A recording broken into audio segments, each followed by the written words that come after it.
So next expenses அப்படின்னு பார்த்தீங்க அப்படின்னா டிஸ்ட்ரிபியூஷன் எக்ஸ்பென்சஸ் 20,000 இருக்குது.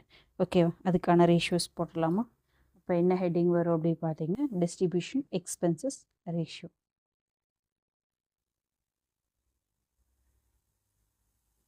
Distribution expense ratio. ஸோ அதே கான்செப்ட் தான். என்ன வருங்க? Distribution expenses divided by net sales into 100. அப்போ டிஸ்ட்ரிபியூஷன் எக்ஸ்பென்சஸ் எவ்வளோ இருக்குது அப்படின்னு பார்த்தா 20,000 இருக்குது. ஓகேங்களா. நெட் சேல்ஸ் நம்மளுக்கே தெரியும் எவ்வளோங்க, 8 lakh. நம்மளோடதுன்னு பார்த்துக்கோங்க, நம்மளுக்கு சேல்ஸ் எவ்வளோ ஆச்சு அப்படின்னு பார்த்தோம். இப்போ ஃபார்முலாவில் சப்ஸ்டியூட் பண்ணோம் அப்படின்னா 20,000 divided by 8 lakh into 100. So எவ்வளோ வருது அப்படின்னு பார்க்கலாம்.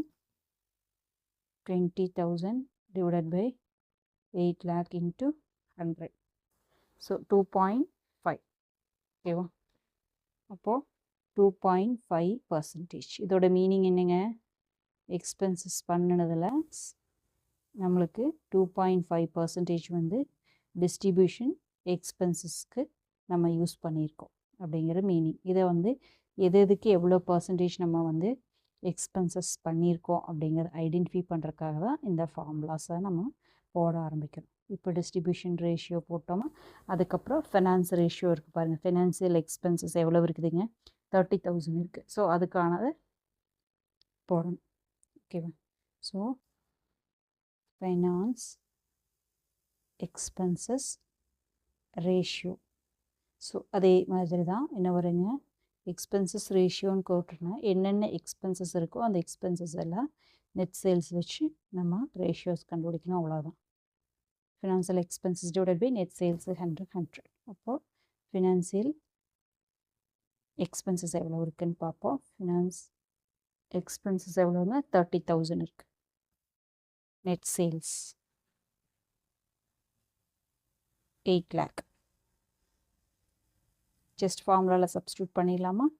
ஸோ இப்போ என்ன வருங்க, 30,000 டிவைடட் பை சேல்ஸ் வந்து எவ்வளோங்க, 8 lakh into 100. 30,000 divided by 8 lakh into 100. 3.75.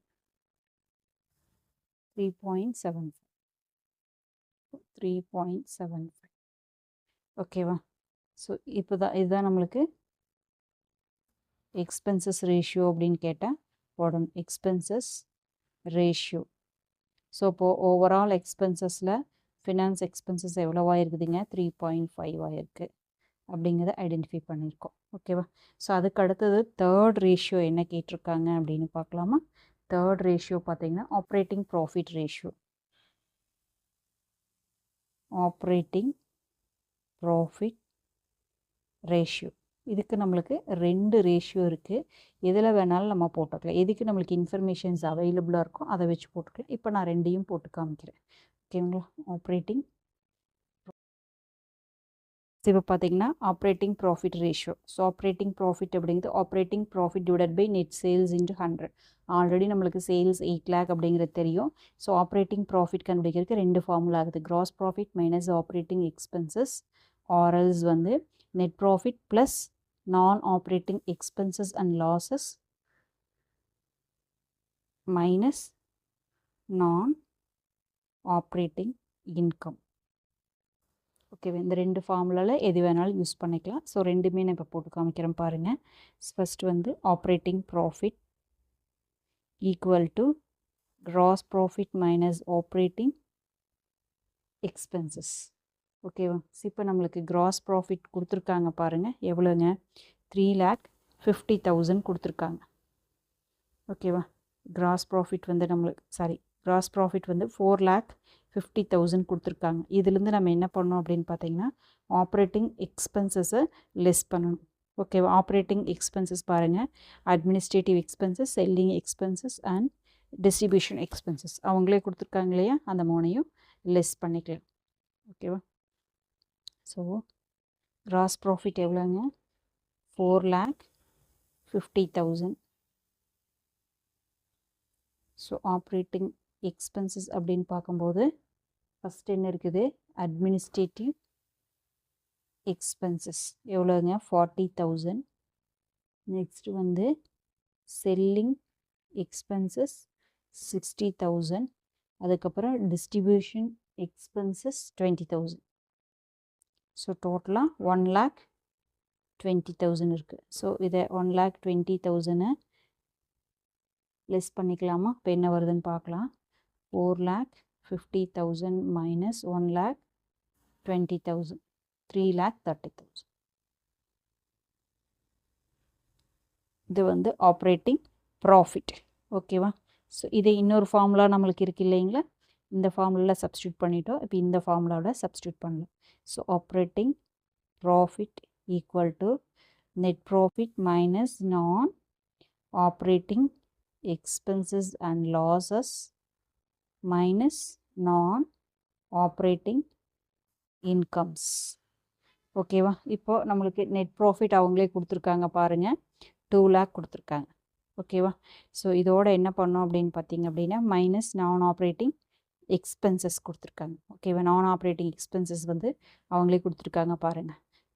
Finance expenses 30,000, loss and sale of plan 20,000, provision for income tax 30,000. இதோட மைனஸ் நான் ஆப்ரேட்டிங் இன்கம்ஸ். ஸோ இன்கம் இங்கே கொடுத்துருக்காங்க பாருங்கள், இன்கம் ஃப்ரம் இன்வெஸ்ட்மெண்ட் 20,000. ஸோ அதை லெஸ் பண்ணி வரதான் நம்மளுக்கு நான் ஆப்ரேட்டிங் ஐட்டம்ஸ். ஓகேவா? ஸோ நான் ஆப்ரேட்டிங் இன்கம் ஃபஸ்ட் எடுத்து எழுதிக்கலாமா? நெட் ப்ராஃபிட் நம்மளுக்கு தெரியும். ஓகேவா? நான் ஆப்ரேட்டிங் எக்ஸ்பென்சஸ் எவ்வளவு அதுவும் நம்ம இங்கே கண்டுபிடிச்சி வச்சுருக்கோம். நெட் ப்ராஃபிட் பார்த்திங்க அப்படின்னா நம்மளுக்கு என்ன கொடுத்துருக்காங்க, 3 lakh கொடுத்துருக்காங்க. எடுத்து எழுதிக்கலாம், அப்போ தான் ஈஸியாக இருக்கும். ஓகேவா? நெக்ஸ்ட்டு நான் ஆப்ரேட்டிங் எக்ஸ்பென்சஸ் அண்ட் லாஸஸ் என்னென்ன இருக்குது அப்படின்னு பார்த்தீங்கன்னா ஃபினான்ஸ் எக்ஸ்பென்சஸ் 30,000 இருக்குது, plus loss and sale of plant 20,000 இருக்குது. So plus provision for tax 30,000. So டோட்டலாக நம்மளுக்கு 80,000 3368 80,000. ஓகேவா? அப்போது நான் ஆப்ரேட்டிங் இன்கம் அது நம்மளுக்கு ஒன்றே ஒன்று தான் இருக்குது. எவ்வளோ இருக்குதுங்க, 20,000 இருக்குது. ஓகேவா? ஸோ இப்போது அதை அப்படியே சப்ஸ்டியூட் பண்ணிடலாம் ப்ளஸ்ஸு. ஓகேவா? ஃபார்முலாவில் சப்ஸ்டியூட் ஆப்ரேட்டிங் ப்ராஃபிட்டை நம்ம சப்ஸ்டியூட் பண்ணோம்னா போதும்.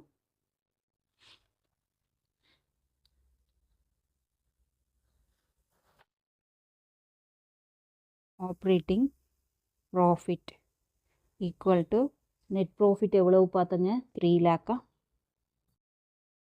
3 lakh ப்ளஸ் 80,000 20,000. ஓகேவா? Plus 80,000 minus 20,000. ஓகேவா? ஸோ அப்போ என்ன வருது அப்படின்னு பார்த்தீங்க அப்படின்னா 3,30,000 வருது. ஓகேவா? இப்போ ஃபார்முலாவில் சப்ஸ்டியூட் பண்ணிடலாமா? என்ன கேட்டிருக்காங்க, operating profit ratio equal to 3,30,000 divided by net sales into 100. இப்போ ரெண்டு மெத்தட்லையுமே நம்மளுக்கு 3,30,000 தான் வந்திருக்கு. 8 lakh into 100. ஸோ 41.25 41.25%. ஸோ இப்போ operating profit ratio equal to 41.25%. அவ்வளோதான். இப்படி எடுத்து பாக்ஸ் பண்ணி போட்டோம்னா நீட்டாக இருக்கும். அடுத்தது என்ன கேட்டிருக்காங்க அப்படின்னு பார்த்தீங்கன்னா கிராஸ் ப்ராஃபிட் கேட்டிருக்காங்களா. 4th காலம் வந்து கிராஸ் ப்ராஃபிட் ரேஷியோ. ஓகேவா? இது ரொம்ப சிம்பிள் தான், எப்போவும் போல தான்.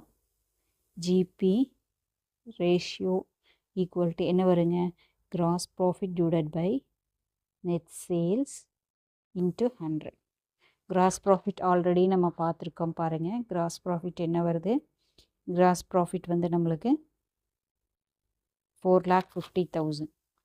நெட் சேல்ஸ் நம்மளுக்கு தெரியும். ஸோ எழுதிக்கலாம் GB 4,50,000 net sales 8 lakh. Substitute பண்ணிடலாமா? 4,50,000 divided by 8 lakh into 100. அப்போ என்ன வரும்? 4,50,000 divided by 8 lakh into 100. 56.25%. So gross profit ratio equal to 56.25%. So and last one என்னங்க? Net profit ratio. Net profit ratio. So automatically ratio என்ன வரணும் உங்களுக்கே இப்போ கண்டுபிடிச்சிருப்பீங்க. Net profit divided by net sales into 100. ஓகேவா? So இப்போது net profit எவ்வளவு அப்படின்னு பார்த்துருவோம். அவங்களே கொடுத்துருக்காங்க. நெட் ப்ராஃபிட் எவ்வளவுங்க நம்மளுக்கு? 3 lakhா? 3 lakh. இப்போ நெட் சேல்ஸ் 8 lakhா? சப்ஸ்டியூட் பண்ணால் போதுமா?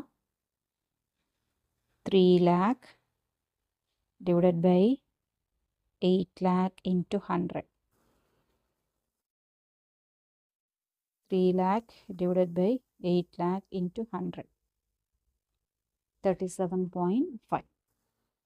37.5%. ஓகேவா? அப்போ net profit ratio equal to 37.5%. So உங்களுக்கு இப்போ ஈஸியாக புரிஞ்சிருக்குன்னு நினைக்கிறேன். ஸோ ஃபார்முலாஸ் கொஞ்சம் ஞாபகம் வச்சிட்டிங்கன்னா உங்களுக்கு போடுறது ஈஸியாக இருக்கும். உங்களுக்கு இந்த வீடியோ பிடிச்சிருந்தா லைக் பண்ணுங்கள். சப்ஸ்கிரைப் பண்ணலாம் அப்படின்னா சப்ஸ்கிரைப் பண்ணிக்கோங்க. உங்களோட ஃப்ரெண்ட்ஸ்க்கு யூஸ்ஃபுல்லாக இருக்குது அப்படின்னா ஷேர் பண்ணுங்கள். தேங்க்யூ ஃபார் வாட்சிங். Have a healthy day.